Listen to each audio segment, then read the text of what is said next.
You know I've traveled near and far, see the shining sea. I've seen a lot of places, people that were nice to me. One place that's in my heart, and this is how I feel. I'm talking about my hometown, Fayetteville.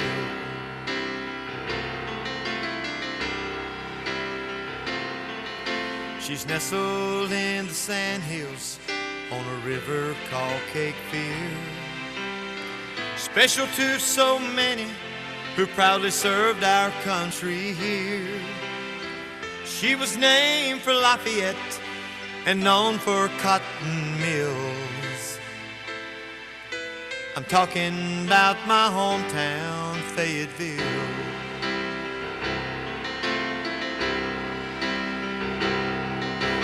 My hometown, Fayetteville. I'm so proud to be from here.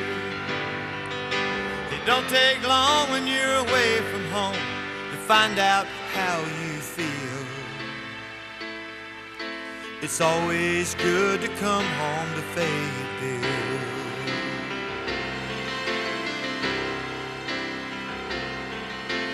Babe Ruth hit his first one, heard around the world. Sherman marched with the Union and burned the arsenal. Old Market House still standing, but stands for freedom's will. I'm talking about my hometown, Fayetteville.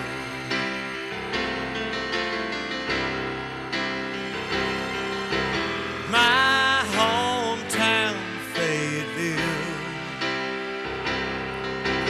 I'm so proud to be from here. It don't take long when you're away from home to find out how you feel. It's always good to come home to Fayetteville. My all-American city, Fayetteville. Talking about my hometown, Fayetteville.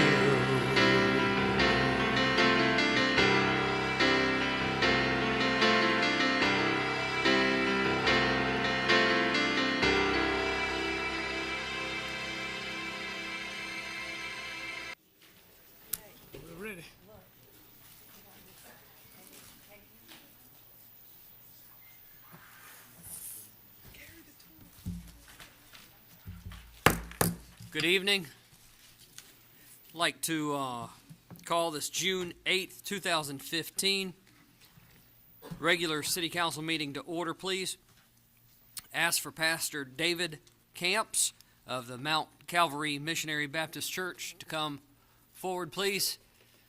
Remain at the podium when we're done. I'd like to hear a little something about the mission of your church. So if at this time we'd all rise, please, for the invocation. Remain standing, please, for the Pledge of Allegiance.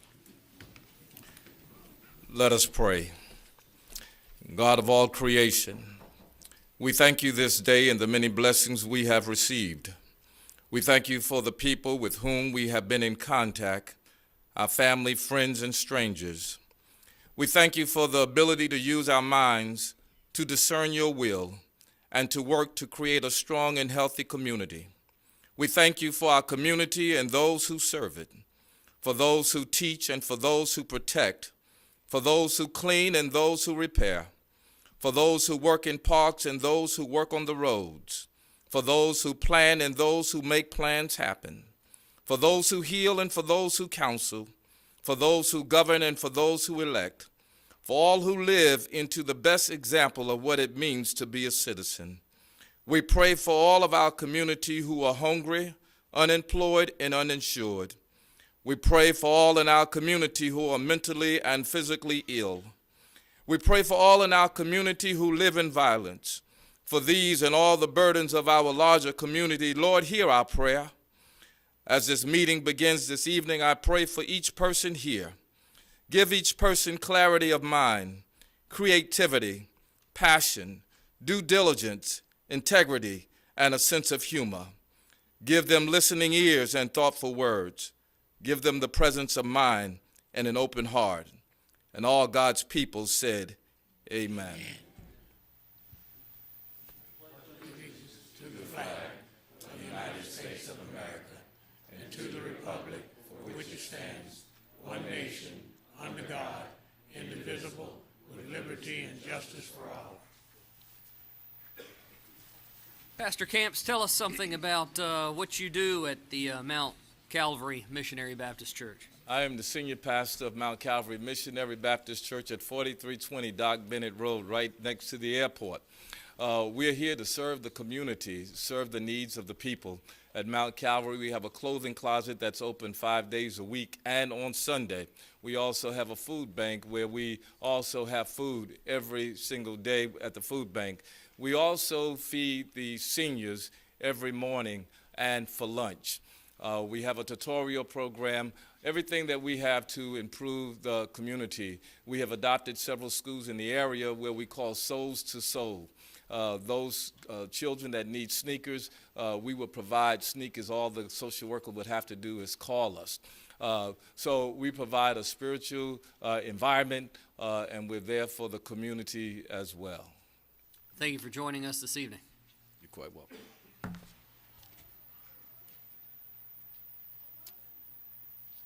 Tammy Lawrence, Habitat for Humanity.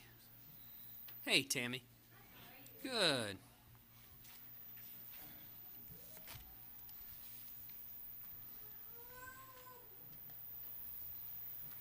Good evening, Mr. Mayor, City Council, and City Management. My name is Tammy Lawrence, and I live at 224 Woodcrest Road here in Fayetteville, North Carolina. I am the Executive Director for the Fayetteville Area Habitat for Humanity, and I am here this evening with members from my staff, and I'd like to ask them to please stand and be recognized, and a member of my board, if you would please. Thank you. Thank you. Last Monday, June 1st, the Fayetteville Fire Department and the Fayetteville Police Department volunteered to raise the walls on 2 houses for Habitat families. These men and women competed to see which department would finish first and thereby be declared the winner. Some of those who competed came straight to the build site from having worked the evening before, and in the case of the firefighters, after working a 24-hour shift. Some of these men and women worked all day building for Habitat and went straight to their duty shifts for the evening. In fact, I learned that shortly after the competition was over, several of the firefighters who participated in the build responded to an active gas leak and spent several hours digging a 4-foot hole in the face of a ruptured underground gas line. I have always been proud of our men and women who are Fayetteville's first responders, but tonight I stand before you to tell you how incredibly proud I am to have had the opportunity to see what true character looks like.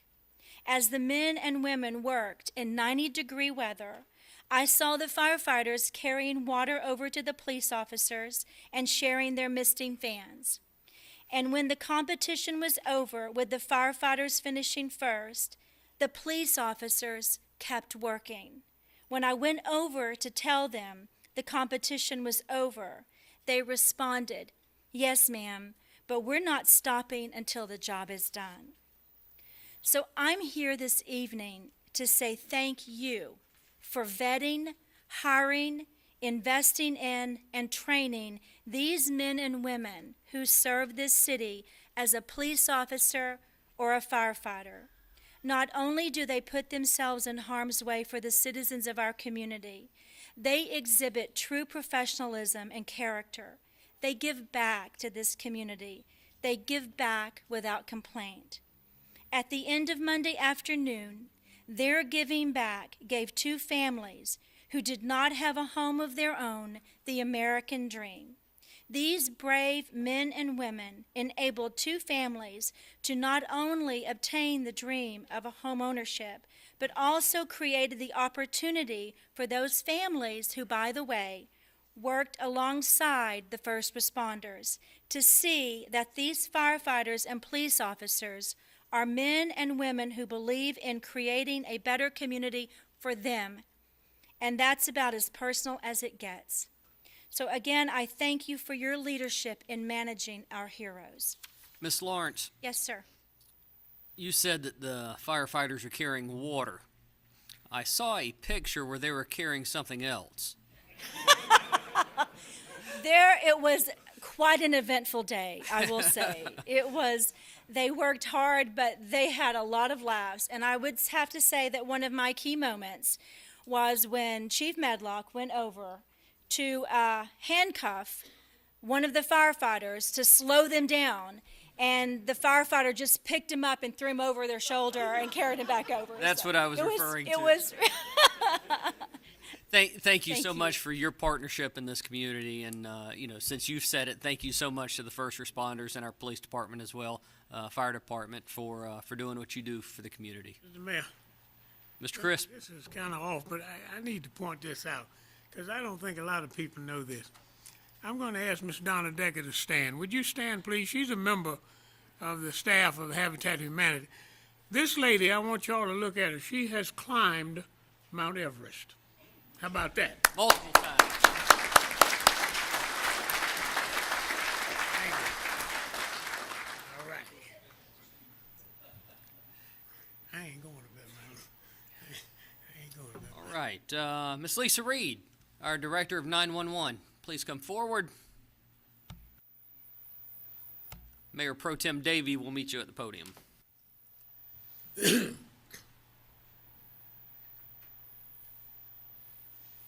Good evening, Mayor. How are you? Good evening, council members. I'm well. Hi. Thank you. I'm here to present two young men with an award.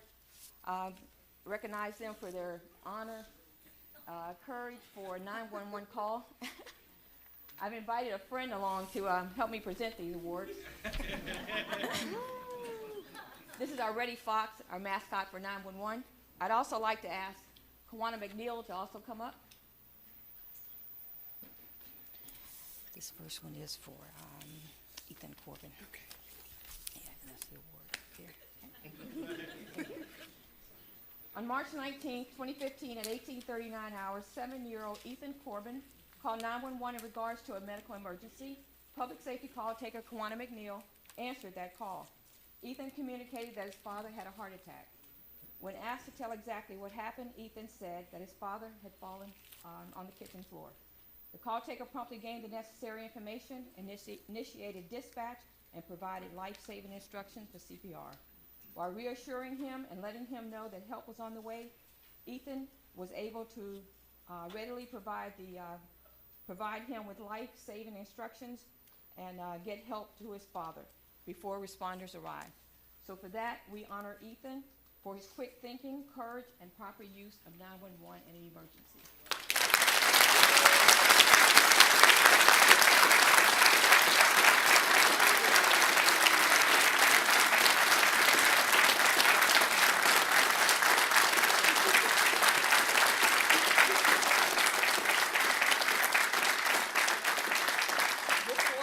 This award is from the 911 Heroes, local hero, and it says that you are a 911 hero. This is your Medal of Honor for Ethan.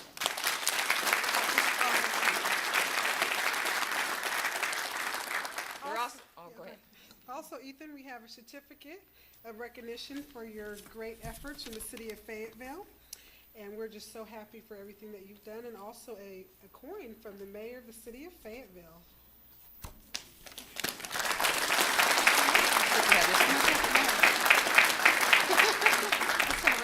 I think this one is from the mayor. This is from the mayor. This is from the Ethan, the other thing you're probably going to be receiving soon will be an application from Chief Major back there to join the fire department. So you've got two. Thank you. Thank you, Ethan. Thank you.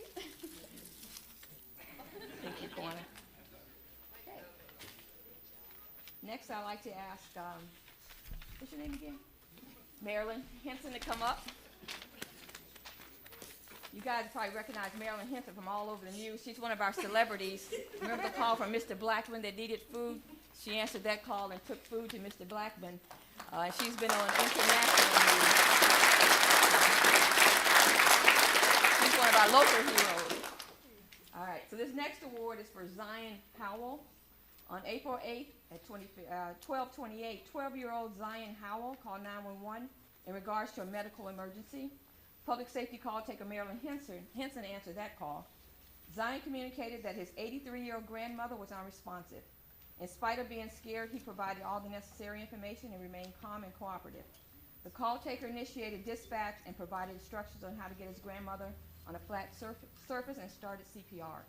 The call taker encouraged Zion through the process, and together they worked until responders arrived. While Zion's grandmother passed away, the young man's selfless acts are commendable and exemplary. For this, Zion, we would like to recognize and honor you for your quick thinking, courage, and proper use of 911 in an emergency.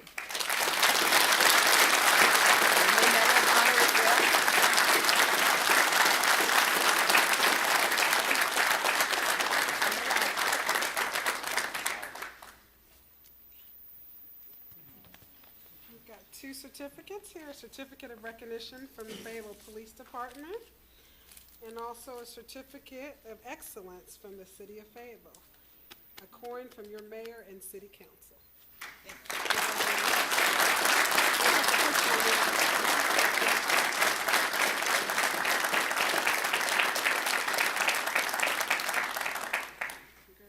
Thank you, Zion. Thank you. Thank you so much, and thank you for what you do every day.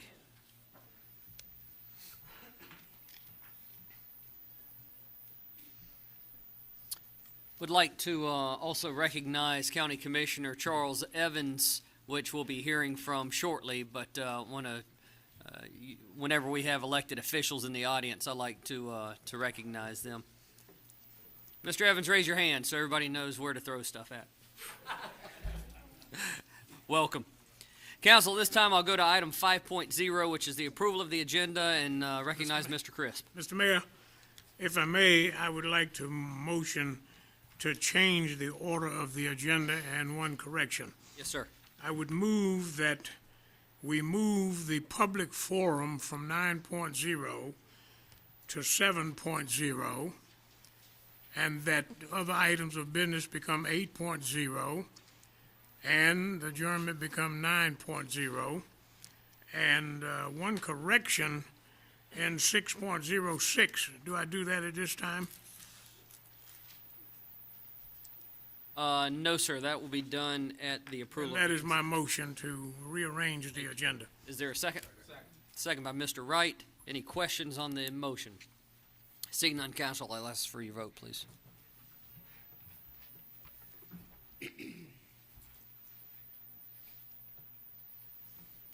Madam Clerk, that's unanimous. At this point, we'll go to 6.0, which is the consent, and recognize Mr. Colvin. Thank you, Mr. Mayor. Let me get myself together here.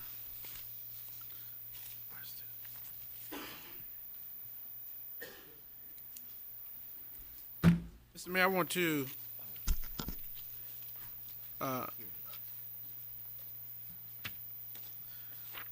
to discuss just briefly for a separate discussion so that we could propose some amendments to the contract for item 6.08, which was the Economic Alliance FY16 contract. Okay, so we'll pull 6.08 for further discussion. Anything else?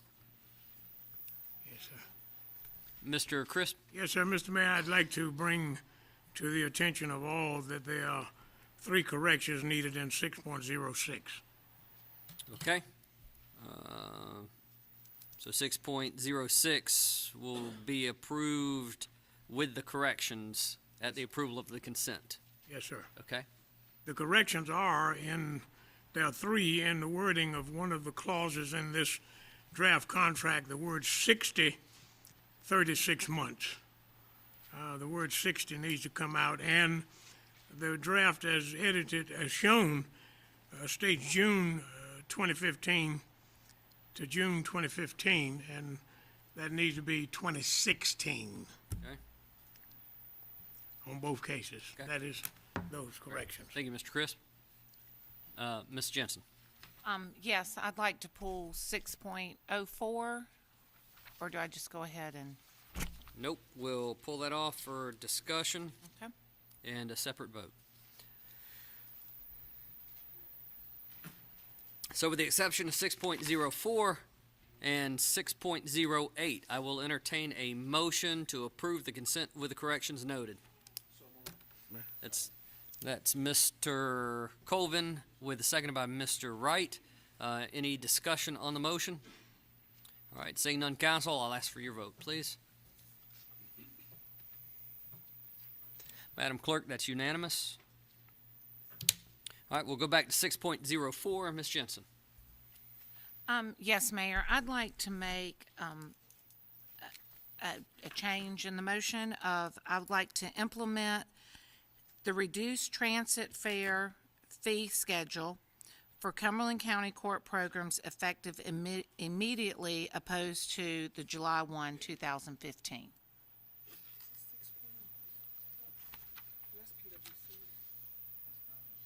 All right, I'm not sure. Your motion is correct. I'm not sure that's the item. Mayor, that should come under 10.1.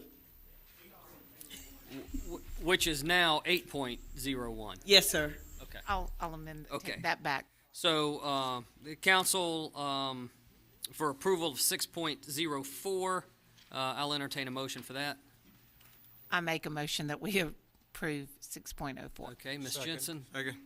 All right, Mr. McDougal with a second. Discussion on the motion. Seeing none, council, I'll ask for your vote. Madam Clerk, that's unanimous. Mr. Colvin, 6.08. Thank you, Mr. Mayor. 6.08, the reason I wanted to have a separate conversation about that, Mr. Mayor, was that pertains to the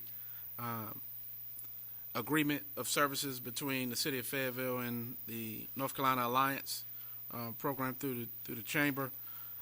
Wanted to amend the contract to reflect the following, that the NC Alliance will outsource the development and implementation of a branding strategy that raises the profile of the City of Fayetteville and Cumberland County and unify the community around one consistent economic development marketing campaign. Okay. So Second. noted. Seconded by Mr. Moan. Council discussion on the item? Great. Seeing none, I'll ask for your vote, please. Madam Clerk, that's unanimous.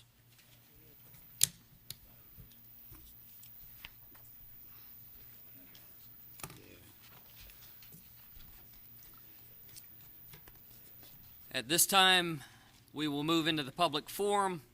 This is a time that residents of the City of Fayetteville may have input and a voice on what goes on in their community. Due to policy restrictions, the forum will last no longer than 30 minutes. Each speaker will be allowed to speak up to 3 minutes to address the City Council on related items to the City of Fayetteville. Individuals wishing to speak at tonight's public forum should have signed up with the City Clerk prior to the start of tonight's meeting. If you're here to speak on items that may be on tonight's agenda under the public hearing, which there are none. When your name is called by the City Clerk, we ask that you come to the podium and clearly state your name and home address for the record. Then when you see the lights located on the podium change from green to yellow, you have 30 seconds left to speak. When you see the red light come on, your time has expired. Again, due to policy restrictions, we're unable to extend the 3-minute time limit that is given. Madam Clerk, please call the first speaker. Mayor, we have 6 speakers this evening. The first speaker is Mr. Stephen Shakeshaft.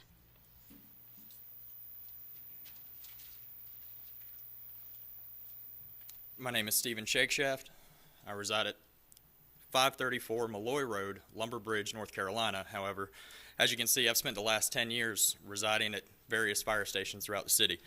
Mr. Mayor, Mayor Pro Tem, Council, Mr. City Manager, thank you for giving me the time to speak this evening. There's probably going to be a few more people that speak on behalf of the fire department tonight, and they're going to talk about probably some statistics and financial numbers, but I'd like to touch for just a minute on a little history in regards to how we got here.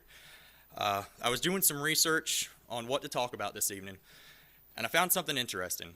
6 years ago today, June 8th, 2009, this council chamber was full of firefighters. Exact day. Full of firefighters upset because the police department was going to get a raise and we were going to get nothing. What we did get that night was a promise from the city council at that time, which most of you weren't here. And that promise was that you would make it right one day. Today's that day. Today is that opportunity for you guys to make it right with us. And not just to do something, but to do the right thing and get it done the right way.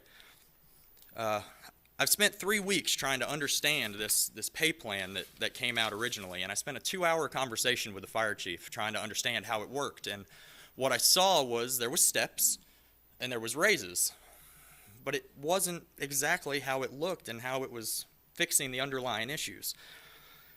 The council's expressed their desire to fix this, not only to fix the pay system that's broken, but to recognize the current firefighters and leadership that have served this city with respect for their entire careers. This pay plan, while seemingly beneficial for some of us, myself included, it does very little to recognize the men and women that taught me everything I know. The men and women standing behind me that are captains and above that made this city an ISO Class 1 internationally accredited fire department. Now, we've got a new proposal that came out over the weekend from the city manager. I'm not sure exactly what all is in that, but I have read into it a little bit. And it just doesn't seem to be addressing the core problem. And you guys will talk some more about what that core issue is as we go along tonight. I want you to understand that we are so grateful that this conversation is even taking place. We thank you so much for trying to fix an issue that was created before most of you were here. This is not a we want more conversation. This is just we want to do it the right way. We want to make sure it's done properly to address the core underlying problems with our pay system. Oh, 30 seconds, that goes quick. I just want to finish up. I love my job. I love this job not because of my schedule, but this is who we are. This isn't what we do. We love this city, not because of you guys standing in front of us, but who you represent, and that's the people we get to serve every day. I wake up in the morning and I love coming to work, and not many people can say that, and I thank the city for that opportunity. But we need to continue this conversation. Please don't rush to do something. Let's get the right thing done.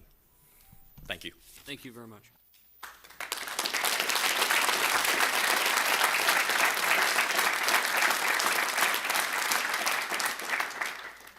Mr. Frank Kosis.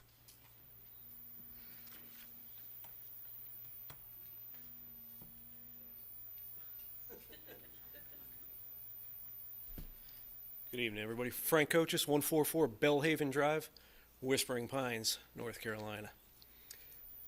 Mayor, council, Mr. City Manager, Deputy City Manager, firefighters and families, thank you for all coming out tonight.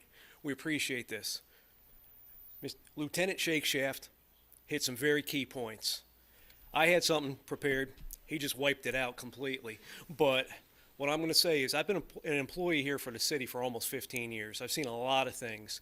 Again, like the lieutenant said, there was a promise made. It was overlooked. It was overlooked a few times. It took 15 years to get into this mess. We know it's not going to take 15 days or 15 months, for that matter, to get out of the hole that we're in. We'd like to work hand in hand to go and fix this problem, whatever it may take. A couple weeks ago, some statements were made. We're over that. We've got things in place to help educate. We have done more to educate children than to educate you guys on our job, to be honest. We never really thought about it before, but now it's hitting home, and it's caused a lot of turmoil to the point of letting me come up here and speak to you tonight. We appreciate everything that you guys have done. We appreciate everything that you guys all continue to do. We love the cops too. You know, it's not a war. The Habitat build was, of course, great fun. I was doing other things, but working. But you know, still, we have a good working relationship. We work well with all the other departments in the city. Everybody's looking at us. This thing hit our Facebook page and went viral very quickly. We went from having a couple hundred shares to almost 50,000 shares of that letter that had my name on it addressed to you guys. 50,000 shares throughout the world. We've got a couple key individuals in here from Raleigh and Charlotte assisting on this thing. This has gone big. A lot of people are looking at what you guys are all doing to help us guys out here working for the city. Some of the educational things that have been missed, of course, we're really going and putting you guys out there to see what we do. We are working hand in hand, and I haven't really talked to the chief, and forgive me, chief, guilty of that a lot of times, but we're working on getting something in place to go and give you the opportunity to see what it's like to be in our shoes.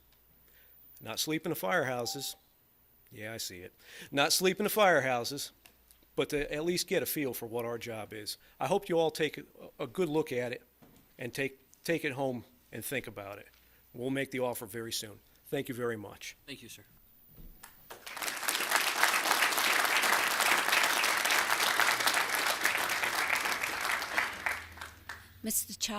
Commissioner Charles Evans.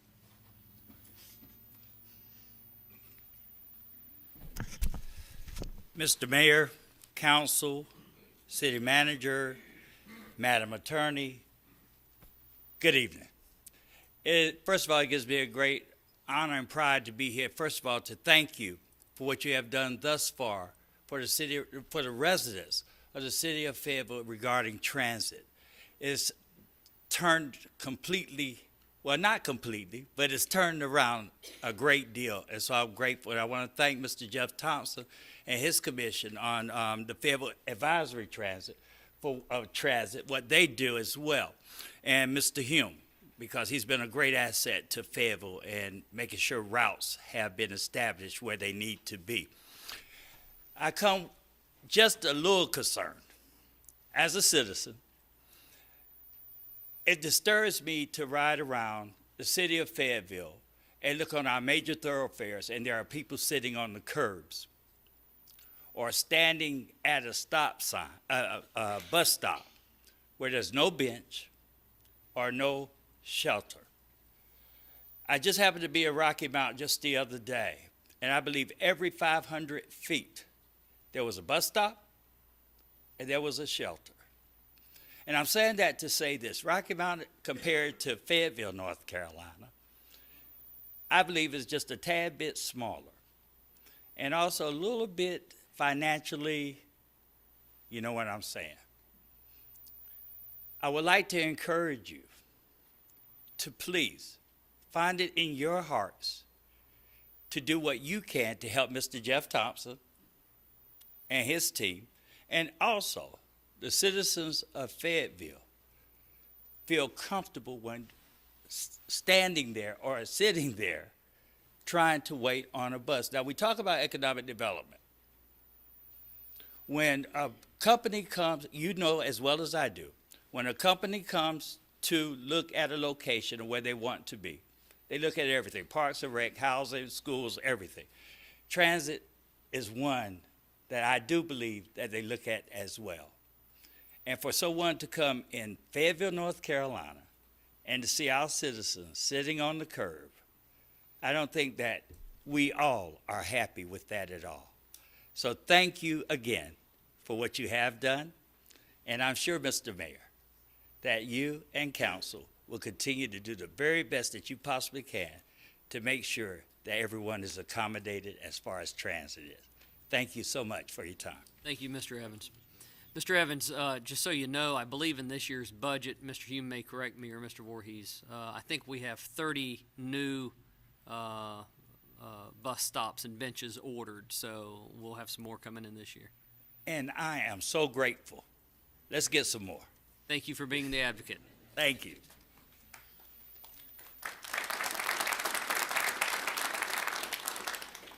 Mr. Jerry Reinl.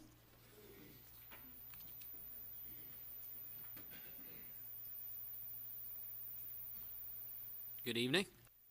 Good evening. Mr. Mayor, distinguished members of the Fayetteville City Council, good evening. My name is Jerry Reinl, 516 Deer Path Drive, Fayetteville, North Carolina, 28311. In a few minutes, you will approve the budget that will permit our city to operate for the next year. My comments are directed towards the budget process, specifically those items the audience will see in the presentation as non-general fund funding. For those unfamiliar with a government budget process, OPM is a common acronym for many items in the non-general fund category. OPM stands for Other People's Money. I compliment the city administration for aggressively pursuing funding projects and initiatives for other people's money. However, many don't realize that OPM is really just our local tax dollars leaving Fayetteville and going to county, state, and federal agencies. Our city staff must then fill out a mountain of paperwork and submit it to government agencies and beg to get some of our money returned in the form of grants and other receipts. It is estimated that only about 73 cents of every dollar that goes to Washington, D.C. ever gets returned as goods and services. The remaining 27 cents pays to maintain the bloated bureaucracy. Excluding the cost of the city staff to prepare the paperwork and track administration of the projects, this means that every dollar in federal money the city receives takes about $1.36 out of our public local economy. I, like others, believe that local governments know best how to manage their community's needs and that better efficiency and governance is provided locally as intended by our founders in our founding documents. Again, I compliment the city staff and work in the bureaucratic budget process to get critical goods and services for our citizens from state and federal revenue sources and other people's money. It's just unfortunate that our state and federal governments will not reduce their control, power, and taxation authority over local communities and return more authority to local governments. Thank you. Thank you, sir.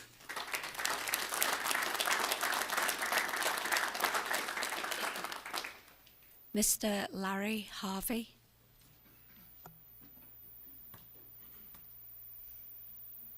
Welcome, sir. Thank you, Mr. Mayor. Larry Harvey, 4451 Jockey Whip Lane, Parkton, North Carolina. Mr. Mayor, council members, Mr. Manager, chiefs, and brothers and sisters, thank you for the opportunity to speak. Let me point out that I'm not speaking from anger. I'm speaking from dedication, loyalty, and passion, as I love this profession and the department, or I wouldn't have worked here for almost 9 years. Thank you, Mr. Manager, for your sincere and heartfelt apology last week. The comments made by some, we recognize, are not the feelings of all, but are indicative of a mindset that has been in place over several councils and management teams. In the private sector, the boss and the boss's boss generally have started at the bottom and worked their way to where they are. They have been in the trenches, so when they make decisions on pay, benefits, and working conditions, they can speak from experience. Not so in the public sector. Most of those charged with deciding our financial well-being have not done our jobs. Most have not done the dangerous and heartbreaking tasks that threaten our lives, well-being, both mentally and physically, and the futures with our families. Most have not been exposed to communicable diseases, dangerous patients and family members to the point of being assaulted, shot at, or even attempt to stab one of our members. Danger from fires and its byproducts that have the fire service at a much higher rate to contract cancer in many forms. Hazardous materials, explosions, and car wrecks with inattentive rubberneckers threatening to hit one of us almost daily. Most have not done CPR on an infant or a grandmother. Most have not watched a person expire right in your hands as there was simply nothing more that could be done. As difficult as these things are to think about, these are the things we are faced with every day. I will take a quote from a Detroit firefighter. I wish that my mind could forget all that my eyes have seen. All of that being said, the fire department has been neglected for years when it comes to pay. You know it, and we know it. Still, we perform at the highest of levels. We do so out of dedication to duty, the brother or sister next to us, and a desire to help others. This council paid a substantial amount of money to a consultant to conduct a pay and compensation study. We should heed her recommendations, even if it needs to be spread out over a few years. The proposals that have been suggested do not address any of this. They are but more examples of the mindset mentioned earlier. Please don't use our dedication and loyalty against us. The measuring stick for high-quality services in the fire service our ISO ratings and international accreditation. We have achieved these accolades with our recent ISO 1 classification. Raleigh, Charlotte, and Greensboro fire departments are not ISO 1, and they are all paid better than we. I would also point out that 2 local departments are contracted within the city start their entry-level firefighters out at substantially higher wages than we do. We are not being compensated for the level of services provided. The city has a world-class fire department that isn't being paid as such. It would be hard to beat us in services provided, but it seems easy to beat us in pay. I would challenge you to think of these things as you go forward. Our members do sometimes the impossible to protect not only your constituents, but you and your families. Thank you. Thank you, Mr. Harvey.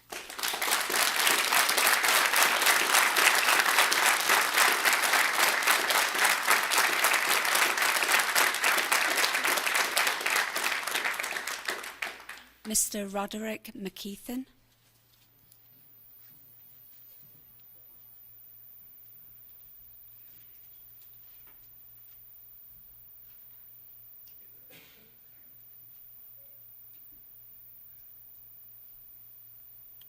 Good evening.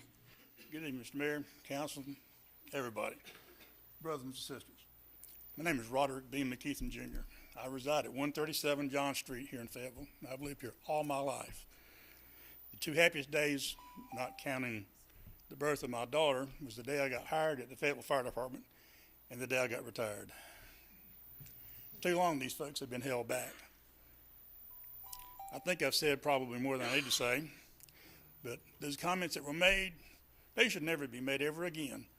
Even if it's a workshop environment, these people, I guarantee you, ain't half of you can carry a candle for these folks.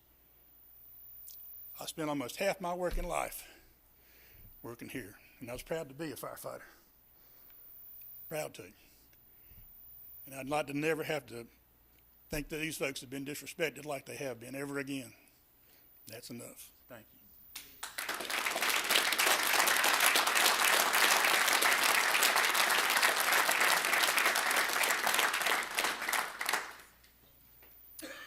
That will conclude our public forum. We'll move to item 8.0 and 8.01, Ms. Jensen.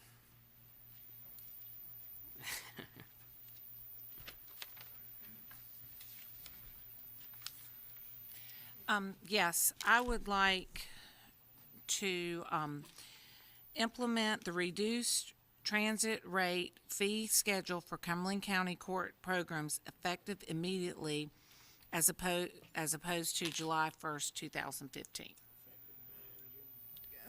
Yes. All right, motion by Ms. Jensen, seconded by Mr. Wright to adjust the fee schedule for the court system transit riders effective tomorrow, June 9th, 2015. Seconded by Mr. Wright. Is there discussion on the motion? Seeing none, council, I'll ask for your vote. This also approves item 8.01.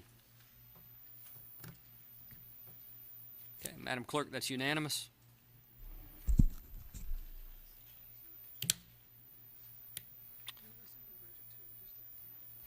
Oh, Madam Attorney, we've got another part of that, I guess, don't we? Mr. Mayor, if you'd like me to introduce the item, I'd be happy to do that. Yeah, Mr. Voorhees, please come to the podium. And actually, I think, Mr. Hurst, this is... So, Mayor, just to clarify for the record, Ms. Jensen's vote was just, and the vote of the council was just for the amendment of the fee schedule. Correct. Okay. Thank you. Mr. Voorhees. Thank you, Mr. Mayor, members of council, audience members. I'm going to briefly highlight the fiscal year 2016 budget as an introduction to this item, amended item 8.01, which would be adoption of the fiscal year budget with some potential amendments, the CIP, the ITP, fee schedule, and capital improvement program. Well, that's the CIP. So essentially, we have the council's highest strategic priorities as adopted by the council during their strategic planning update We presented a recommended budget on May 11th. The documents have been available for public review in the Office of the Clerk since that time. The summary's been available on the website as well. And then if you want to watch my wonderful video, you can certainly do that on the link provided on this slide. We got feedback from a public hearing held on the 26th in accordance with state law. And then the council deliberated the budget at work sessions held on May 13th, 20th, 27th, and some on June 1st, our regular work session date. I received direction to make some changes on the 26th and the 1st, and so that leaves us with the final steps, which is adoption of the fiscal year 2015-16 annual budget ordinance, fiscal 16, the fiscal 2015-16 fee schedule, which was just amended by prior motion from Councilmember Jensen, adoption of the fiscal year 2016 to 2020 CIP and ITP, and then we have some capital project ordinances and ordinance amendments for the CIP and ITP projects. The changes that we've made since the original proposal was to move $100,000 for the Affordable Housing Fund to the CD department from the EBD department. We did reduce funding for the Dr. E.E. Smith House Restoration Project by $20,000 so that we can do a proper signage and monumentation of the Hope 6 Business Park. We did remove $25,000 from the EBD department, and that was intended for website development. We've got a purpose for that in a minute. We increased stormwater improvement project expenditures by $740,000 to move the Spruce Street project forward from fiscal 17. We are using the $25,000 that I spoke of a second ago to fund a pilot program for police officer overtime to be present at outdoor athletic facilities during evening hours. We're adding $200,000 to fund improvements needed for temporary fire station 16 east of the river. I thought that would catch Mayor Pro Tem, but we're removing $300,000 funded for the purchase of land for Fire Station 4 relocation due to deferral of this project to later fiscal years. So essentially what we're doing, for those in keeping track at home, we're flip-flopping the Station 16 and Station 4 projects to move Station 16 earlier and Station 4 later. And then we did just approve moving this item forward to be effective tomorrow, and that's to offer reduced cost fare passes, 25 cents per day and $20 per month for Cumberland County courts to purchase for their clients. This is a quick highlight of changes to the CIP. I won't read them all, but I will leave them on the screen for 1 second so that folks watching at home or watching this can see it. And then this is a quick summary of all funds. Mr. Voorhees, if you could go back one slide, since we have so many firefighters and first responders in the house, let's talk about 16 and 4 real fast. Would you go over that? $300,000 will be in the CIP for land purchase in 2017, $285,000 for design cost in fiscal 18, and then $2.5 million for construction in fiscal 19. That'll be for a new Station 16 at a location to be determined in that district. Then Station 4 will be slid back, so $400,000 will be identified for land acquisition in fiscal 18, and then timing for the construction of that station will be determined as we update the CIP. Thank you.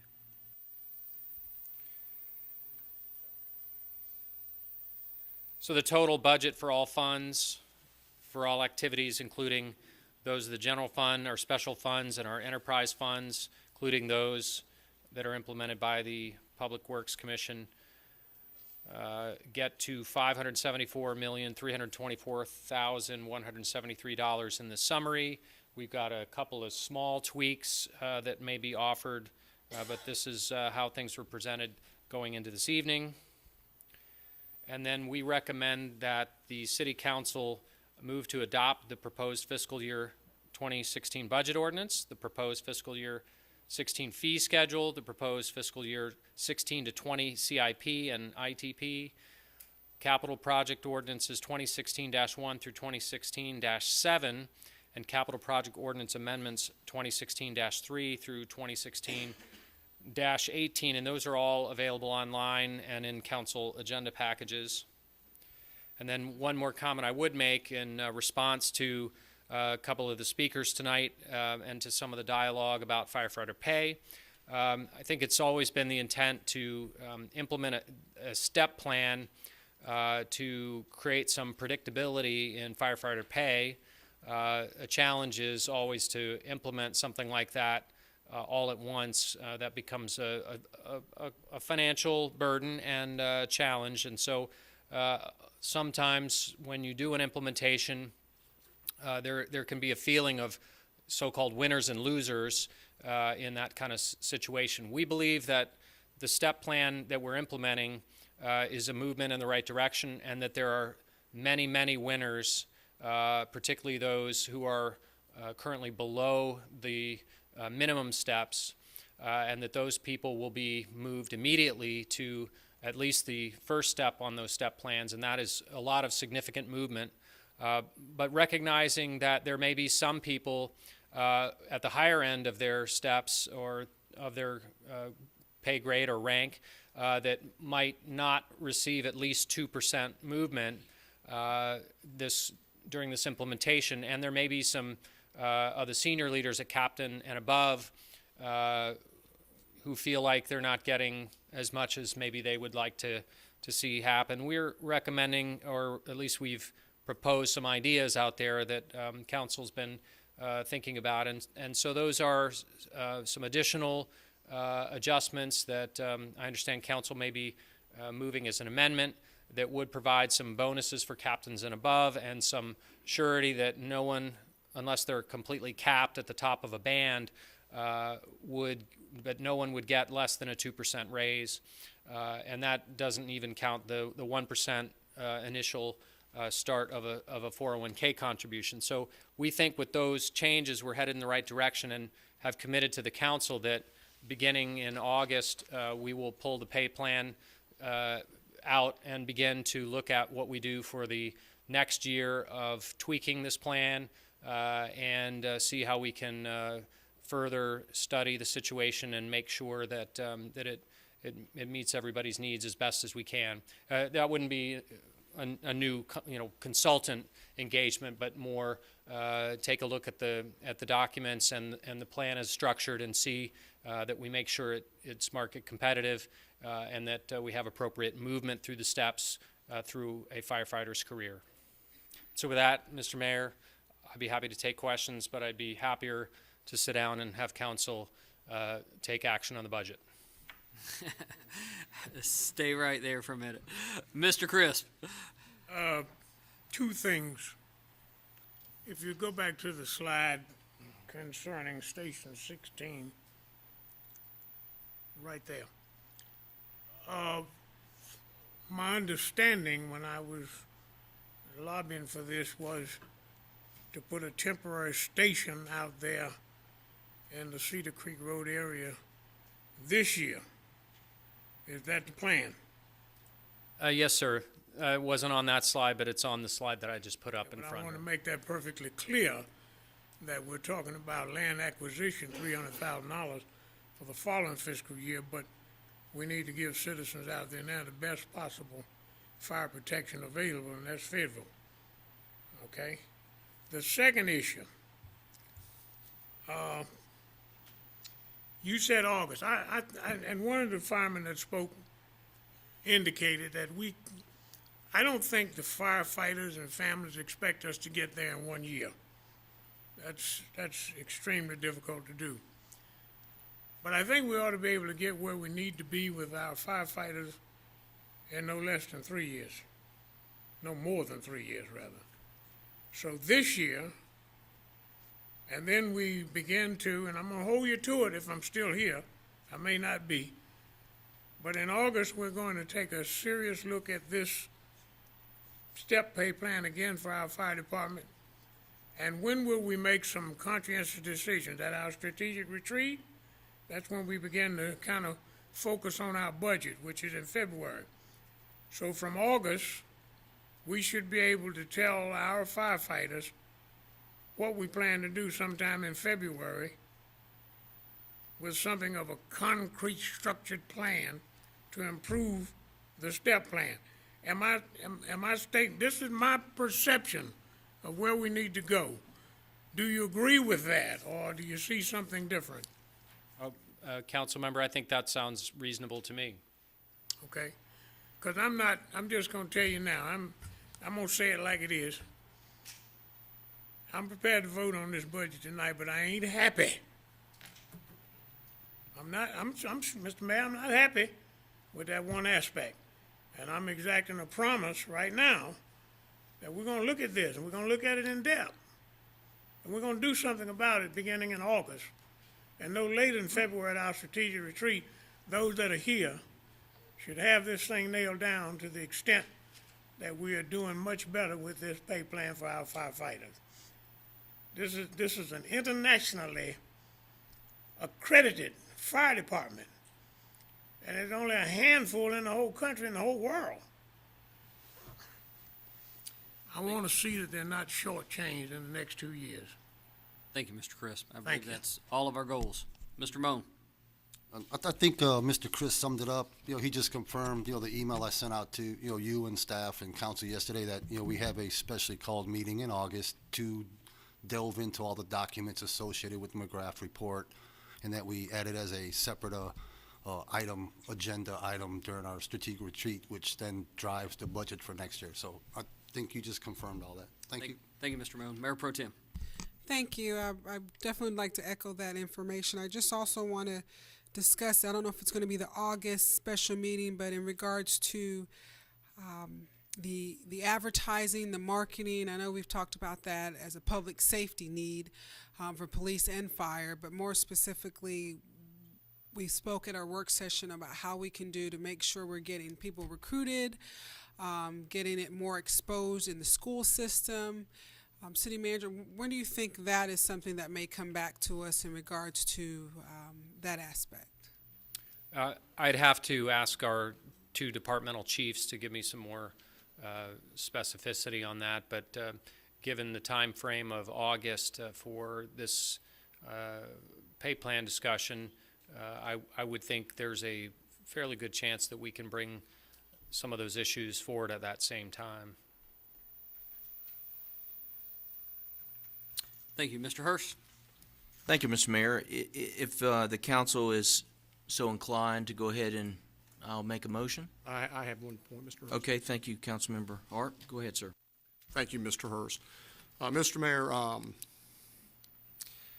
I'm not real happy with the budget either, Mr. Crisp, and for a couple of reasons. One, we do need to address the firefighter pay issue, and I would challenge you, Mr. Manager and staff, to take a play out of the county manager's playbook, and that is to go back and look at efficiencies and savings. She was able to do that with her staff and find a way to do an employee pay raise.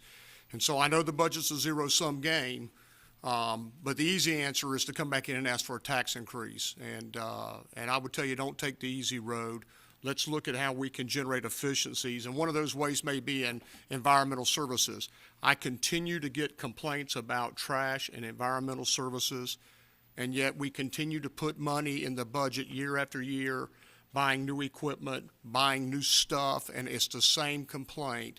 And I can tell you, I'm going to look really, really hard and sound the alarm in the next year over environmental services if we don't pick up the pace with that. It's not right to our citizens. I shouldn't receive calls from people every week about trash in their neighborhoods not being picked up. Okay, we've got more pressing issues, and if we can't do the job, then we need to contract somebody to do the job. But it's a zero-sum game, so we got to be smart in how we spend our money. And I'm with Mr. Crisp. We're making a start tonight on firefighter pay, but this isn't the end game. All right, Mr. Hurst. Thank you, Mr. Hart. Thank you, Mr. Mayor. So I move to adopt the proposed fiscal year 2015-2016 budget ordinance and fee schedule, fiscal years 2016 to 2020 capital improvement and information technology plans, capital project ordinances, which are 2016-1 through 2016-7, and capital project ordinance amendments 2016-3 through 2016-18 with the following two amendments. To appropriate an additional $90,944 from general fund balance to provide for 2 additional litter crews for fiscal year 2016 only for the Parks, Recreation, and Maintenance Department, and for a start, to appropriate an additional $101,653 from the general fund balance to provide at least a 2% increase in base pay as fire employees are placed in the new step pay plan, and to fund one-time bonuses from $500 to $1,000 as proposed for fire captains through deputy fire chiefs. Second. Second.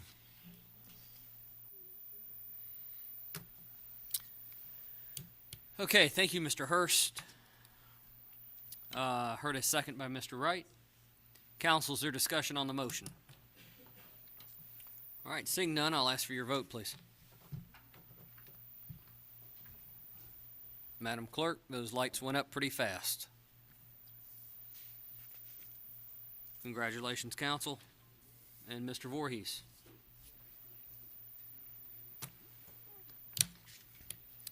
Item 8.02 is the lease at the Multimodal Center. Mr. Randy Hume, welcome. Thank you, Mayor and Council.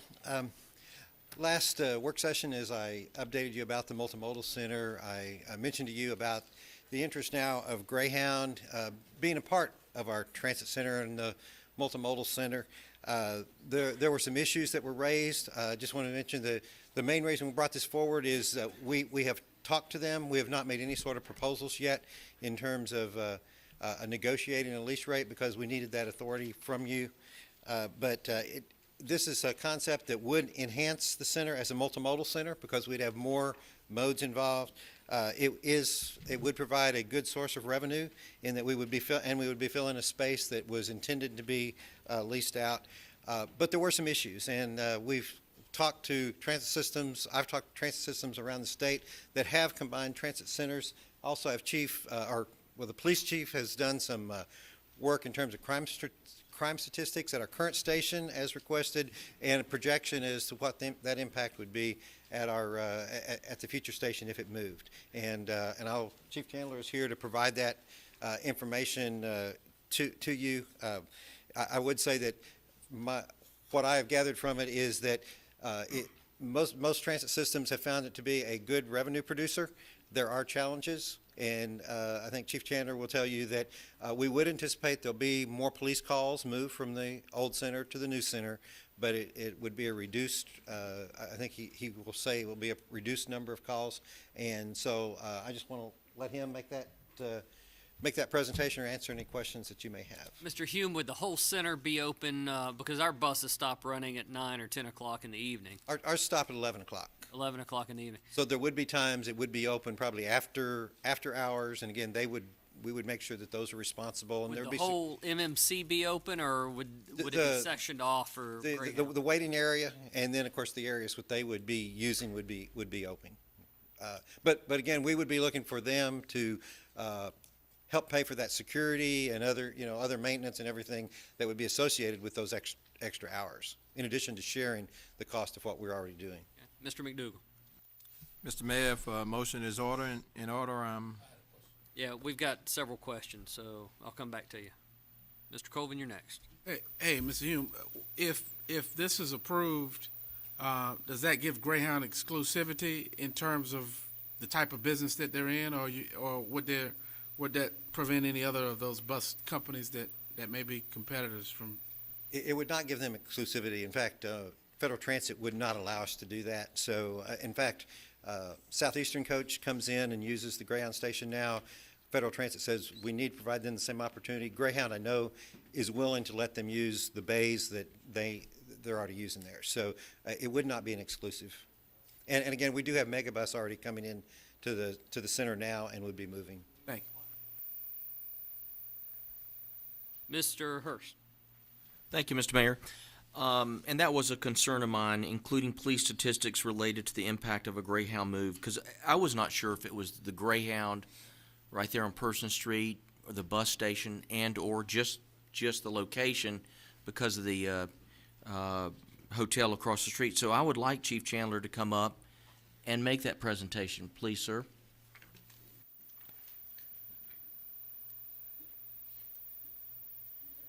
And tell it like it is, Brad. You know I always do. Good evening, everybody.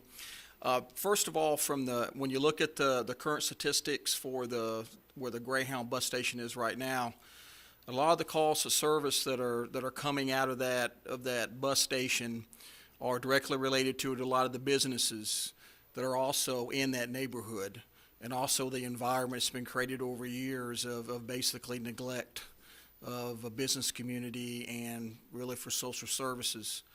So we have made a projection that if the Greyhound bus station does move into the transit center, they will bring with it initially a lot of crime. In terms of, we're projecting a 48% increase just dealing with the Greyhound as it is.